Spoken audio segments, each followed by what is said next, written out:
Today on BRStv, we're going to put some algae in this tank. Hi guys, my name is Ryan. Welcome to another week of the BRS 160, where every week we do our best to help you guys, members of the reefing community, enjoy your tanks and find new ways to explore the hobby.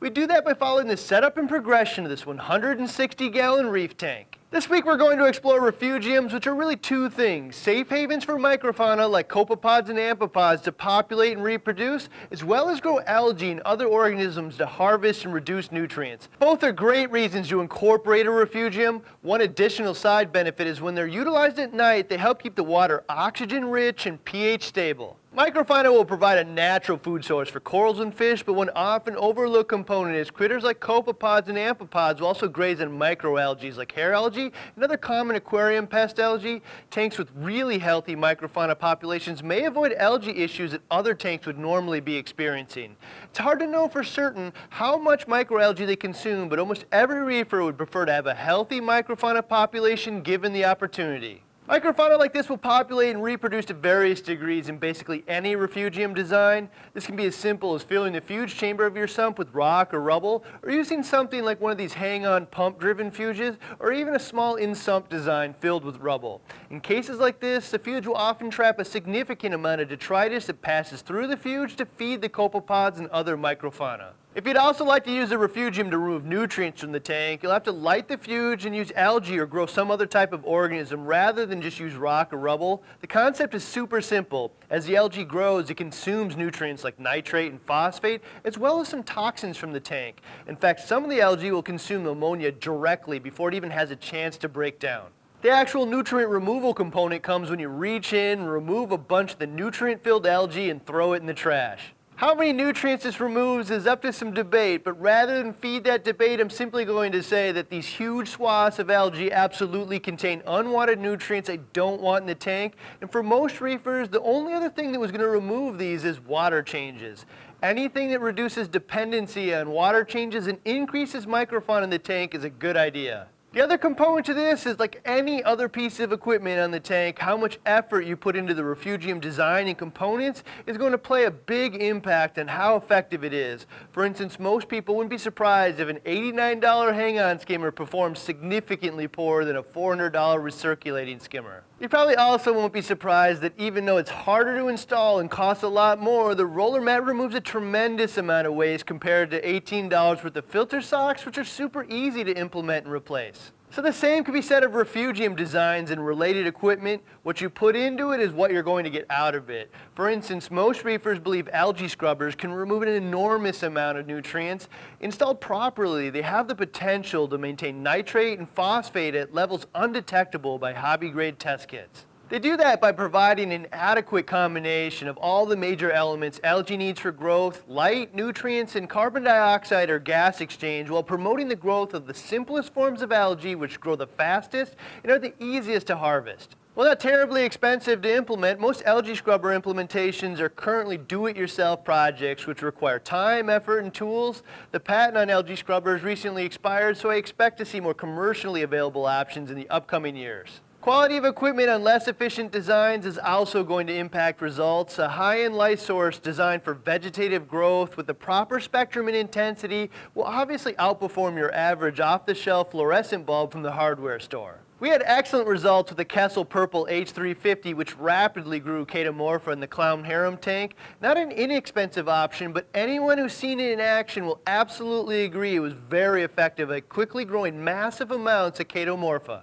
Almost all refugium designs are already either incorporated into your sump design or do-it-yourself projects, so it's hard to give one-size-fits-all advice, but we will give a high-level overview of a few basic refugium concepts today with designs based on Caulerpa, Chaetomorpha, turf scrubbers, and mangroves. Caulerpa comes in a variety of forms, but most grow rapidly and certainly capable of removing nutrients from the tank. There's some systems out there based on rooting variety as Caulerpa, which attach to the mud in the bottom of the fuge. More or less, all you really need is a section of your sump dedicated to growing Caulerpa and a light for it to grow. There's also some concerns with Caulerpa which make it not as popular of a choice these days as it once was. First, it's an invasive species, so some coastal states have banned it from being sold or traded.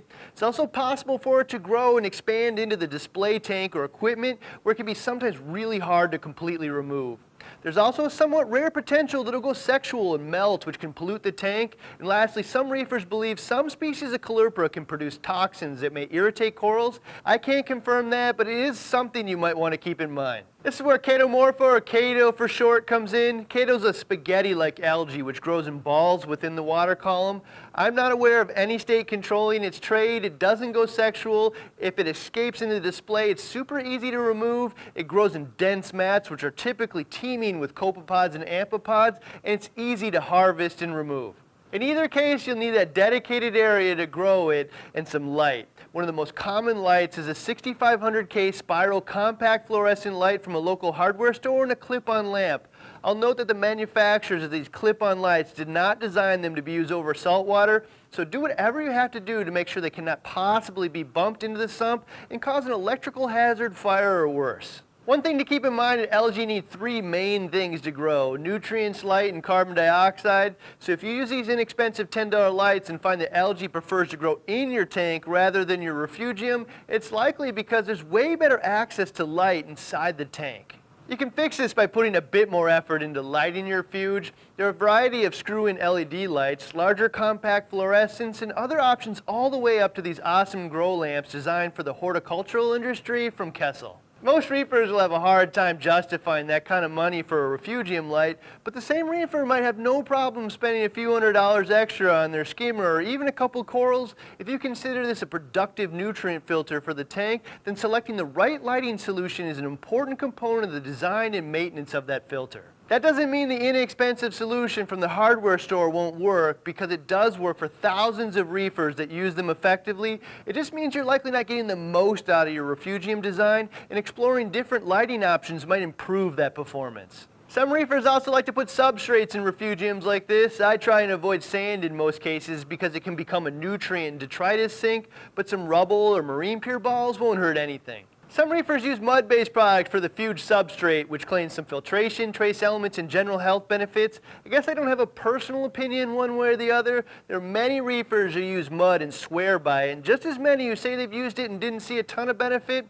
But I haven't come across many reefers that have issues they'd associated using mud, other than the maintenance, cost, and requirement that you replace some of the mud every year or two. If you don't have a sump or space in your sump, you can also use these hang-on models. Reefers generally hate on hang-on equipment, but other than being ugly, I think sometimes that's unjustified. I had a lot of luck with my CPR hang-on fuge producing literal swarms of pods in the tank and enormous amounts of dense chaeto in my first 90-gallon tank. I will say, however, my installation of the fuge backed up to a window that received a sizable amount of natural sunlight, as well as the light from the compact fluorescent fixture at night. These smaller in-tank fuges I think are better used for a safe haven for pods in the sump. They're not really large enough to house much algae, but they're a very convenient place to house some live rock rubble for pods. The algae scrubbers we discussed before work in a similar approach, but have two big advantages. First is, rather than rely on more complex algae like Chaeto or Caulerpa, they rely on much simpler forms of algae like hair algae, which grow more rapidly because the life form is much more simplistic and it's easier to utilize nutrients to grow. One of the other reasons algae scrubbers may work much better is because of the easier access to carbon dioxide-rich water, which is theorized to be a limitation to fast growth in many systems.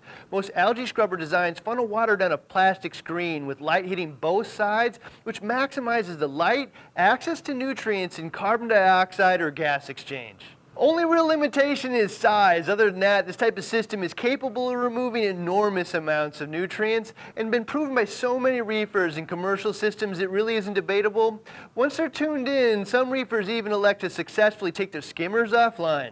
There are all kinds of designs for algae scrubbers, but one alternative submerges a plastic screen and uses an air pump to bubble the gas over the surface of the screen and algae. The sump you're using, space available, and budget will probably dictate what you build and use. There are a ton of plans and advice all over the forums and Google. Sadly, there are very few commercial options because of the patent on algae scrubbers, but now that that's expired, I hope some of the more advanced manufacturers will spot this opportunity. Sump design has become pretty stale over the years, and I really hope to see some of the better designers start incorporating technology advancements with algae scrubbers and concepts similar to the roller mat, because I know the demand is there. Last bit of this is mangrove refugiums. Mangroves are basically small trees and a cool component of the ecosystem. There's a healthy amount of debate in how many nutrients mangroves are capable of removing, but because they're fairly complex organisms, I guess unless you have a lot of them in a well-designed system, they're not going to be a primary component of your nutrient reduction system. Most reefers who maintain a mangrove refugium do it because they're just an incredibly cool and fairly rare addition to most reef tanks. If you have a fish room and looking for a new cool way to expand the hobby, this is absolutely it. So what are we going to do with the BRS-160? Well, because we already have a system in place to run ultra-low nutrients using bacteria and zeovit, we don't need to use algae to reduce nutrients. If we didn't, I would have spent the last week trying to figure out how we're going to retrofit this sump for an algae scrubber. I do want to keep a healthy microfauna population in the tank for a variety of reasons, and I do find value in stabilizing the tank's pH with the reverse lighting schedule. So we're simply going to add some Chaeto to the sump and throw in the Kessel Purple H350 to light it opposite of our tank schedule. We expect the Chaeto to grow fairly slow in the ultra-low nutrient environment, and the only reason we're using this nice of a light is to maximize growth and pH elevating effects at night. That, and we already had one lying around the closet begging to be used. Like always, I hope you learned something new this week. If you did, let us know with a quick thumbs up and subscribe. I'm going to be gone for a couple weeks because I found a woman crazy enough to spend the rest of her life with a reefer like me. We're getting married and going on our honeymoon today. In the next couple weeks, Archie Turner is going to shoot a couple of cool videos I know you'll enjoy, so give him the support that you always give me, and I'll see you in a couple weeks with week 28 of the BRS-160 Ozone.